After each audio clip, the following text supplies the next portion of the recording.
يا صباح الخير والسعادة والرزق الواسع على كل مستمعينا في كل مكان. يا رب جميعا أوقاتكم تكون بالخير والبركة والتفاؤل والبهجة وحاجات كتير سعيدة وجميلة لحياتكم كلها. النهاردة وصلنا للحلقة الثانية في موسمنا الثالث من سنة أولى بزنس، وأنا معاكم دعاء العدلي، رائدة أعمال وبزنس منتور، وبقدم حاجات كتير في دنيا البزنس. وبرنامجنا سنة أولى بزنس جزء منها. يا رب يعني يكون فعلا ملهم ليكوا ويكون ذا أثر في حياة كل اللي يسمعوا وكل اللي يقدر ياخد منه فكرة يقدر ينفذها لحياته والحياة اللي حواليه. بداية من موسمنا الأول اتكلمنا عن تبس كتير في البزنس وشاركنا قصص نجاح كتير مؤثرة في دنيا البزنس من عالمنا القريب ومن الناس اللي شبهنا وقريبين مننا في الدنيا بتاعتنا، قدروا ياخدوا خطوات مميزة ويفرقوا في حياتهم وحياة الدنيا بتاعتهم والدنيا الأوسع كمان. وزي ما احنا متفقين ان احنا مكملين موسمنا ده في ان احنا بننقل قصص نجاح قريبة مننا وقصص نجاح ناس خدت خطوة واختلفوا وفرقوا وقدروا يغيروا العقلية بتاعتهم من عقلية موظفين عاديين لعقلية رواد أعمال، وناس قدرت تبقى ناجحة في مجالها مع اختلاف المجالات، سواء هم بيقدموا منتج أو بيقدموا خدمة. ما هو في منتجات وفي منتجات خدمية في مجال الكورسات ومجال الكتب، فأنا بشارك معاكم أكتر من ستايل وأكتر من نوع، ولعل حد فيكم كل شخصية تلهمه وتفرق معاه في دنيته بالطريقة المناسبة ليه. مكملين في الرحلة دي، والنهاردة هيكون معايا ضيفة مميزة جدا. الضيفة دي يعني ليها أثر عندي شخصيا، لأن بحس إن قصتها برضو اتولدت على إيدي. تحول كبير قوي من حد بيشتغل في الكوربريت أو بيشتغل في مدرسة في البزنس خاصة بيها، هي قدرت تنجح في تقديم الكورسات وتقديم الإنجليش بطريقة مميزة. هي وعندها 4 أولاد، وشغفها باللغة الإنجليزية خلى حياتها تتغير من مجرد مدرسة بتروح كل يوم المدرسة وتروح لحد بقت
ورجعنا لكم بعد الفاصل ونقول ألو. يا أهلا يا أسماء، يا صباح أهلاً الخيرات.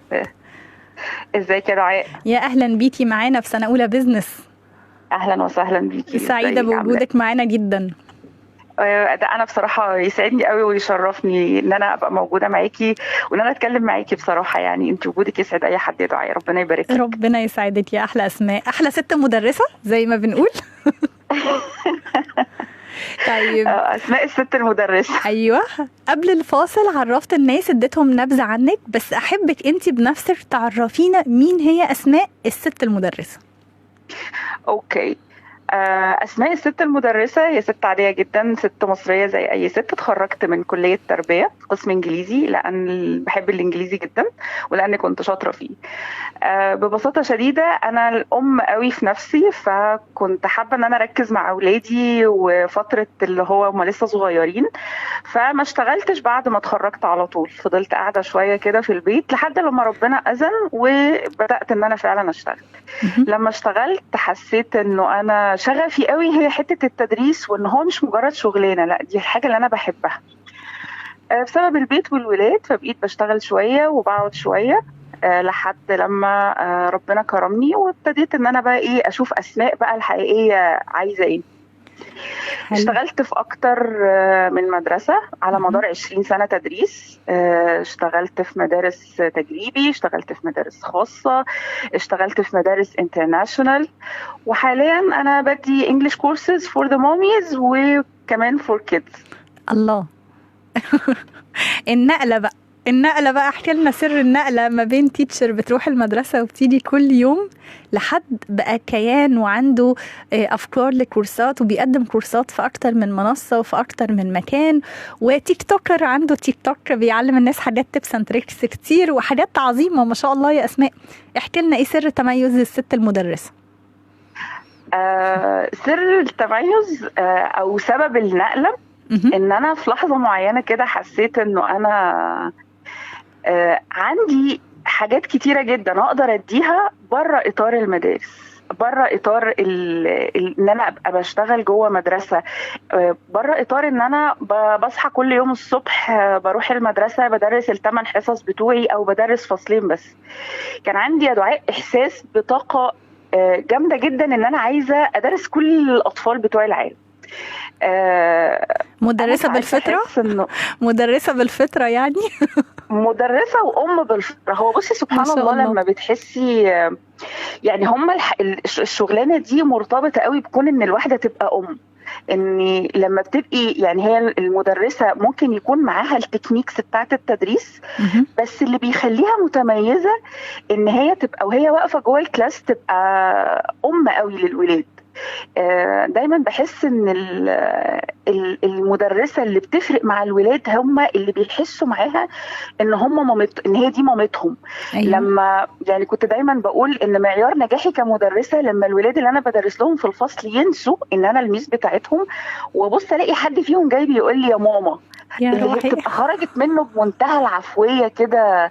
هو مش يعني من كتر ما هو حاسس بالامان ومن كتر ما هو حاسس اني انا بحبه قد ايه، فهو بتلاقيه بيروح قال ايه يا ماما. انا ببقى فرحانة جدا يعني بوقف كل حاجة وبركز قوي في عينيه الكلمة طلعت من جواه بصدق.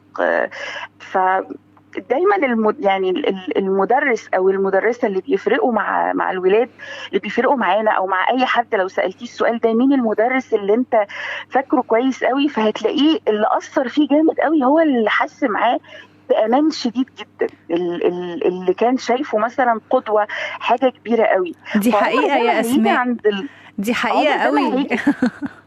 حقيقة وافتكرها في طفولتي مع مدرسين يعني بجد بشكرهم على هوا، بقول ان الناس دي سابوا بصمة في حياتنا غير عادية. فانتي بتقولي حاجة الواحد كده طار بيها بالزمن وافتكر مدرسينه. الله على الجمال. ده حقيقي. وانت عارفة دايما يا دعاء انه احنا دايما يعني بنقول انه اهم حاجة ان الانسان يترك اثر. الله. المجال عند المدرسين علشان يتركوا الاثر دوت في الاجيال اللي بيدرسوها. يعني اسالي كل مدرس هو انت درست كام طفل كام كلاس على مدار كام سنه؟ عدد كبير جدا. لو كل مدرس وهو داخل الكلاس بتاعه وهو بيبدا السنه الجديده وهو بيحضر البلان بتاعته يبقى جواه النيه بتاعت انا داخل اسيب اثر في الاطفال دي كلها، في الولاد دي كلها، واثر ايجابي مش اثر سيء. انت متخيله لو النيه دي بس اتحطت من ضمن البلان، او المدرس يسال نفسه طب هو انا ايه الاثر الايجابي اللي انا عايز اسيبه مع العلم اللي انا هديهولهم. يعني اي مدرس انا ما عنديش اي شك انه هو شاطر وعنده المقدره ان هو يديهم علم، بس طب ايه الاثر الايجابي اللي انت هتسيبه فيهم؟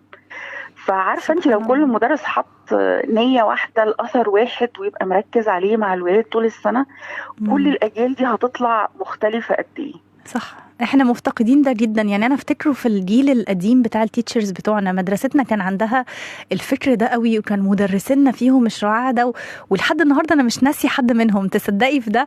يعني لما انتي بتقولي كده رجعتيني فجأة لفترة اعدادي وثانوي، فعلا فاكرهم بالاسم، مدرسة بجمالهم وبكل حاجة فيهم، يعني الله يبارك في كل اللي موجود منهم. يعني فعلا احساس رهيب يا اسماء، حلو قوي. شايفه انت الدعوه اللي انت قلتيها دلوقتي ده يا دعاء، اللي هو الله يبارك لهم دي، ايوه انا بحس ان انا دي بالنسبه لي اهم من كل حاجه في الحياه. الاب او الام اللي بيقول لي الله يبارك لك، او يا رب تلاقيه في ولادك، او ربنا يكرمك، ياه يعني انا بحس الدعوه دي اهم من اي حاجه بقى، اهم من سالري هيتاخد كام، فلوس الواحد هيطلع بيها كام، او انه يتقال عليه ده اشطر او اشطر اعظم مدرس مدرس او او اعظم مدرس. مدرسه. صح صح صح، عظمه. مجرد الدعوه دي. ما ف شاء الله. دايما بحس انه انا بالنسبه لي لو انا هبقى يعني انا متميزه في ايه، آه، احساس الامومه مشاعر الامومه. يعني انا الحمد لله ربنا كرمني معايا ولدين وبنتين، بس ما الحمد شاء لله الله. فضل من ربنا، او بحس ان دي هبه ربنا حطها جوايا، انه احساسي ان انا ام لكل الاطفال، اي طفل ايا ما كان شكله جنسه ونوعه وسنه، مجرد ان انا بشوف الطفل قدامي بحس ان انا مامته جدا، وان انا عايزه اديله امومه يعني من هنا لاخر الدنيا لاخر الحياه يعني. فبتبقى بالنسبه لي اول واهم حاجه انا متقبله الطفل اللي قدامي ايا ما كان، شاطر مش شاطر، هو حلو مش حلو، ذكي يعني ايا ما كان الحال اللي هو عليها، لا انا متقبلاه وانا هشتغل معاه وانا هديله كمان حب الام. الله. فبيبقوا قاعدين جوه الكلاس يا دعاء، هم مطمنين هادين مرتاحين، وفي الحاله دي بيبقى عندهم استعداد كبير جدا ان هم بقى ياخدوا مني يسمع. اي معلومه هم عايزينها، وبيبقى عندي انا بقى ايه التولز بقى ان انا ااثر فيهم، اديلهم اسيب الاثر اللي انا عايزاه، وان انا كمان اعلمهم مهارات تانية في الحياه. هحكي لك حكايه صغيره كده حصلت معايا من حوالي 4 سنين. كنت بشتغل اتفضلي. في مدرسه انترناشونال، تمام. ولقيت المديره بعد يومين بالظبط، يعني انا ما كملتش اسبوع، لقيت المديره جايه تجيبني من قلب الفصل نفسه، يعني هي بنفسها ما قالتش لحد روح جيبها، لا لقيتها هي بنفسها جايه لي جوه الفصل وبتقول لي اسماء تعالي انا عايزاكي في مكتبي دلوقتي. فمتخيله الرعب اللي حسيت بيه، لو انا لسه ما عملتش اعمل حاجه، يعني لا عملتش حاجه حلوه ولا عملتش حاجه وحشه، يعني جايه تجيبيني من الفصل لمكتبك. وبعدين واحنا رايحين المكتب لقيتها ميلت عليا وبتقول لي بصي يا اسماء، في اب وام قاعدين عندي في المكتب، وانا عايزاكي انتي اللي تقنعيهم انه ابنهم يبقى معاكي في الفصل. فطبعا حسيت ان هي مهمه جامده، بس مسؤوليه. ما فيش مجال ان انا لا هقول لها لا ولا لا ولا هرفض ولا هتناقش في حاجه، يعني احنا خطوتين وبقينا في المكتب. فدخلت المكتب لقيت فعلا الاب والام قاعدين، بس ابنهم ما كانش موجود معاهم، ما شفتش الولد في القعده دي. وابتدت الام بقى تسالني اسئله كتير جوه دماغها، الام كان عندها خوف وكان عندها قلق، الوقت دوت كانت الكورونا، وكانت برضو عايزه تعرف طب احنا لو حصل وتحولنا هناخد اونلاين، طب انت هتدرسي لهم ازاي، طب انت اشتغلتي قبل كده اونلاين. الست انا قدرت اقرا في كل عينيها افكارها. ايوه. خوف وقلق. والحمد لله فضل من ربنا ان ربنا قدرني ان انا اطمنها وان انا اجاوبها على الاسئله اللي كانت شغله دماغها. وانا قاعده يعني وانا لسه في القعده ما خرجتش، فلقيتها بصت للمديره وقالت لها انا عايزه ابني مع في كلاس ميس اسماء. فبصت لي المديره من تحت كده وقالت لي يعني اتفضلي حضرتك على الكلاس بتاعك. فعلا الولد كان في الكلاس، بس انا ما اعرفش هو مين، يعني انا شفت الاب والام بس انا ما شفتش الولد. فضلت بقى مكمله بقى تدريس جوه الكلاس دوت. كان من الدفعات اللي قريبه جدا لقلبي، لانه دول كانوا دفعه KG، وقد ايه الولاد في السن ده هم هي جدا، وبيرتبطوا بالمدرسه كانها الام التانية بعد الام، التيتشر في المدرسه. بالظبط. عارفه كلمه بحبك بتطلع منهم بمنتهى النقاء، ما فيش اي حاجه تشوبها ولا مصلحه ولا اي حاجه، هو بيقول لي انا بحبك. او حضن بيجي بيديهولي الصبح، يا على كميه شحن الطاقه الايجابيه من حضن طفل الصبح. حلو جدا. فانا فضلت اتساءل يا ترى الاب والام دول مين ابنهم في الولاد دول، لغايه يوم البيرنتس ميتنج كان بعد حوالي تقريبا شهرين او 3. فالام قعدت قالت لي انا مامة فلان. فمامة فلان ده ايه ده اكتر حد قريب من قلبي، واكتر حد ما شاء الله الله اكبر ربنا يحفظه متميز جوه الكلاس وليه شخصيه وشخصيته حلوه. فانا كنت يعني انا ارتبطت بالدفعه دي جدا والولد دوت تحديدا. وعايزه اقول لك انه السنه اللي بعديها هو بقى راح جريد 1 وانا اتنقلت كمان وبقيت بدرس لجريد 3. فكانت لقطه بصراحه بتخلي المدرسه كلها تضحك، ان انا لو انا معديه من اللاين الصبح وهو يبقى واقف ويشوفني، فقدام المدرسه كلها في اذاعه بقى، في مش عارف تدريب، في اي حاجه، ميس اسماء، ويروح يعمل لي كده ايه هارت كده. فكان يوقف الدنيا كلها عشان يعمل لميس اسماء الهارت دي ويقول لها انا بحبك. ما تطلعش حركه زي كده او ما يبقاش فيه مشاعر او تاثير من مدرس لاطفال الا لو في حاجات كتير غير الشطاره. يعني التدريس مش بس شطاره في التدريس قد ما هو مشاعر مع الولاد. طب احكي لنا عن نقله بقى، النقله من مدرسه فعلا في مدرسه مع السن الصغير لحد النهارده بتعمل بيزنس في الكورسات وبتعمل ترانسفورميشن مش بس للولاد الصغيره، للامهات. احكي لي عن النقله الجامده قوي دي. طيب بصي يا حبيبي، انا دايما مش بحس نفسي ان انا في الاطار التقليدي بتاع كل الناس. يعني يعني انا بحب ان انا ابقى بعمل الحاجه اللي فعلا تسيب اثر فيما بعد على طول. في وقت من الاوقات انا كنت عارفه ان انا محتاجه اشتغل في مدارس علشان انا محتاجه الاكسبيرينس، مش بس الاكسبيرينس اللي هو تتكتب في السي في ان هي اشتغلت في الاماكن الفلانيه، انما انا محتاجه ابقى في المطبخ جوه ذات نفسه. لغايه لما جه عليا وقت يا دعاء حسيت فيه انه انا اتطبخت خلاص كويس قوي. فسالت نفسي وماذا بعد؟ طب ايه اللي بعد كده؟ قعدت اسال نفسي اسئله كتير. هتبقي مبسوطه ان انت تبقي مثلا المديره؟ فلقيت نفسي لا. طب هتبقي مبسوطه ان انت مثلا يعني تعملي ايه؟ طيب فقعدت اسال نفسي اسئله كتير. تبقي مبسوطه كذا؟ لا. هتبقي مبسوطه كذا؟ لا. طب ايه اللي هيبسطك يا اسماء؟ فلقيت السؤال اللي جوايا اللي هيبسطني ان انا اطلع كل الطاقه دي لاي حد ولكل حد عايزها. حلو جدا. فكانت اللقطه ان انا اتجهت لبيزنس كوتش. حلو جدا. وكانت البيزنس كوتش دي ايوه شكرا. ف يعني انا هحكي بقى الحكايه. ان انا فاكره كويس جدا ان انا جيت لك قلت لك يا دعاء انا بحب التدريس جدا، مش علشان هو شغلي اللي بيجيب لي فلوس، ولكن علشان ده الشغف بتاعي. قد ايه انا ببقى مبسوطه وسعيده ان انا بعمل ده. بس انا اكتفيت من شغل المدارس ومش قادره اشتغل في مدارس تاني.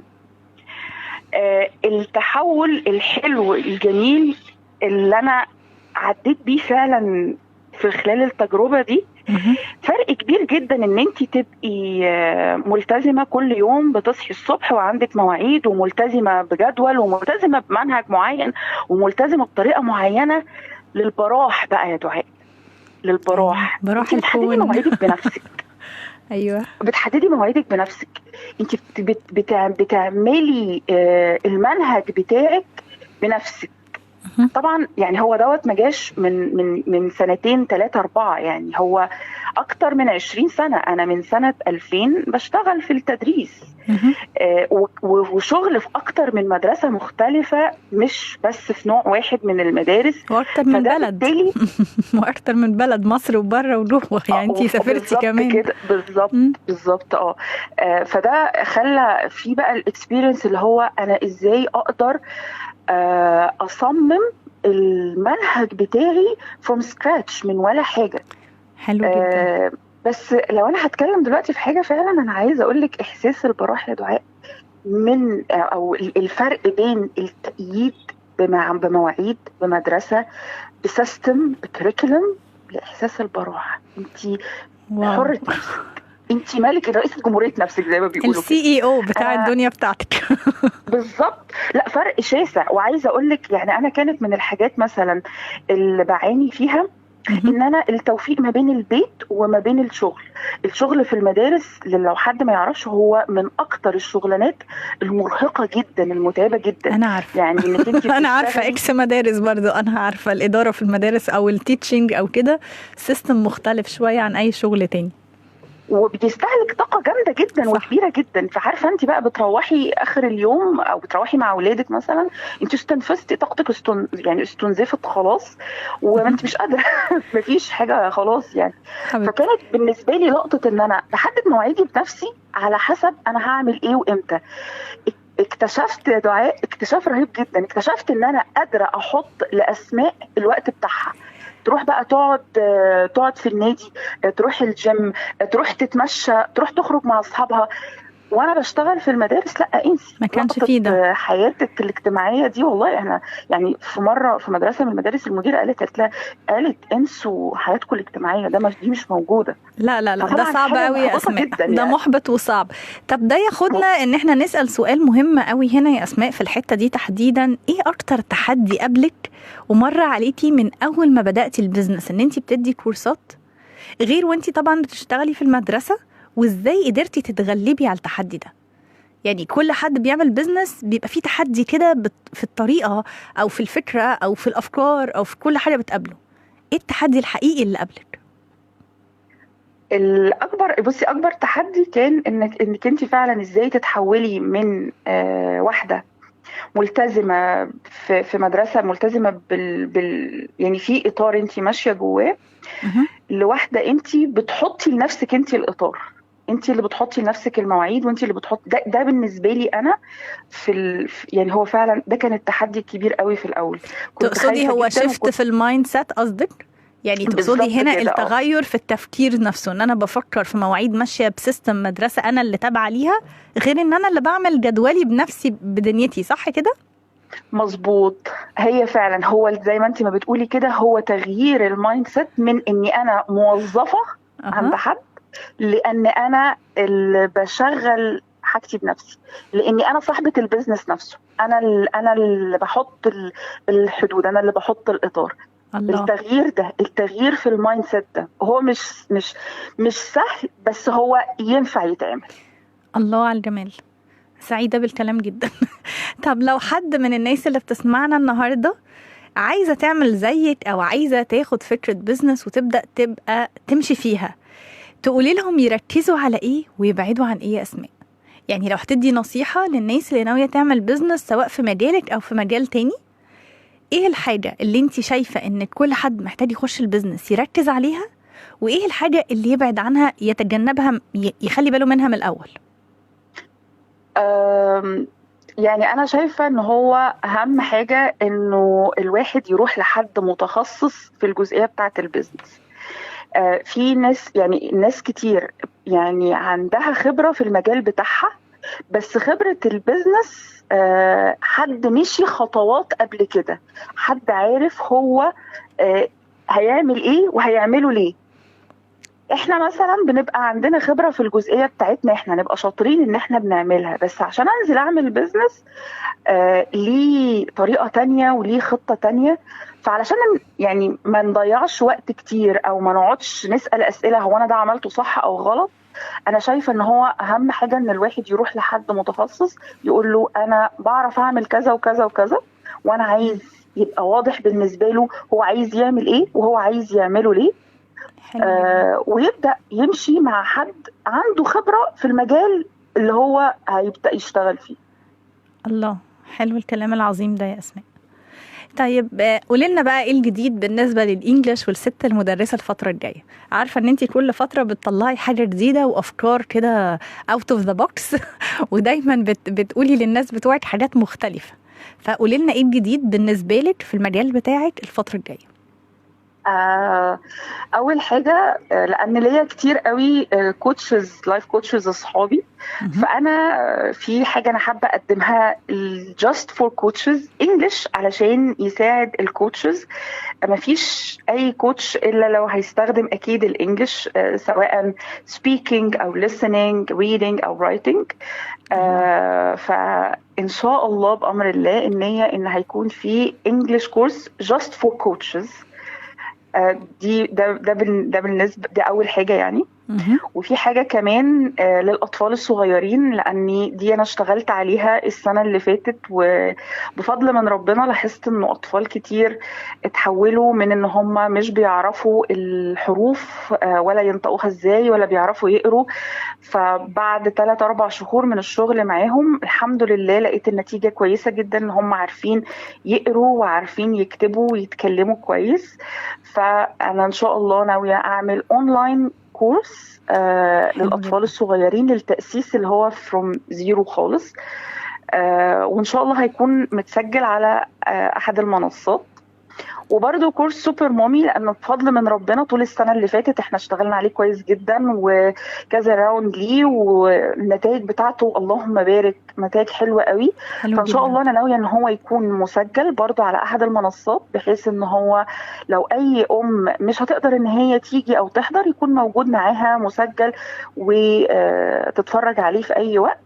وطبعا الحاجه اللي انا بحب اعملها، لان انا بحب ان انا يكون في تفاعل بيني وبين الاطفال، الكورسات بقى بتاعه الصيف مع الاطفال الكتاكيت الحلوين. انا دي حاجه انا بستمتع ان انا بجهزها، وبستمتع بان انا بدرسها، وبستمتع بوقوفي وسط الولاد الصغيرين. الله على الجمال. ايه الجمال ده، يعني مش عارفه اشكرك ازاي على وجودك معانا النهارده في سنه اولى بزنس. ويعني سعيده بالتطور، وسعيده بالانجازات، وسعيده بيكي وبالتغير في المايند سيت كله. يعني بجد بجد انت قصه ملهمه، وان شاء الله اللي جاي في حياتك احلى واحلى، ويزيد التطور ويزيد الانجاز يعني. وتكوني معانا ان شاء الله في حلقات جايه كتير باذن الله في سنه اولى بزنس. يعني بصي، اولا انا اتمنى وانا لو هشكرك مش بس هشكرك ان انت اتحتي لي الفرصه ان انا اكون معاكي النهارده، انما انا هشكرك لانك انت يعني اتحتي لي الفرصه ان انا اشوف عالم البيزنس، وان انا اغير المايند سيت بتاعي. يعني انا يعني حابه ان انا فعلا اقول انت كنتي سبب رئيسي في ان انا اتحولت من واحده ست موظفه بتنزل بتروح شغلها كل يوم الصبح، لانسانه التفكير بتاعها نفسه بقى حر. الحرية جت في تفكيري مش في أنا نفسي. وليك الفضل في إنك أنتي حولتي حاجات كتيرة فعلا جوه شخصيتي، وخليتيني أشوف حاجات حلوة وجميلة جوه شخصيتي. فده لو موجود، ده موجود لأنك أنتي يا دعاء كإنسانة، أنتي إنسانة جميلة جدا ورائعة، وأنا محظوظة بإنك أنتي صاحبتي وفخورة جدا بيكي. شكرا يا سمسم، وميرسي ليكي على وجودك معانا النهارده. ويعني مش عارفه اقول ايه، احنا وصلنا خلاص لاخر الوقت. انا بشكرك وبشكر كل الناس الجميله اللي سمعونا، ويا رب يكون قصتك كقصه نجاح تكون ملهمه لكل الناس اللي سمعونا النهارده في الحلقه. اكتر حاجه حابه اقولها عن قصه اسماء، مش مجرد تحول في شخصيه، هو شغف الانسانه دي. لما بتشوفوها بتتكلم على الانجليش، يعني احنا النهارده كانت مداخله تليفون، بس لو شفتوها وشفتوا عينيها بتلمع ازاي، وشفتوا الشغف الحقيقي. فالنصيحه الحلوه اللي حابه اقولها لكم في الاخر خالص، خلاص بنقفل، دوروا على شغفكم. الشغف كنز، الشغف حياه، بيفرق في حياتنا جدا، بيخلينا نشوف حاجات احنا مش شايفينها، بنطلع طاقات الحب المدفونه جوانا وبنفرق. دوروا على شغفكم، حتى لو شغفكم كان فنجان قهوه. كنتم مع سنه اولى بزنس ودعاء العدلي. اشوفكم الاسبوع الجاي على كل خير، واسمعونا واوعوا تروحوا في اي حته الخميس 11 صباحا باذن الله. باي باي.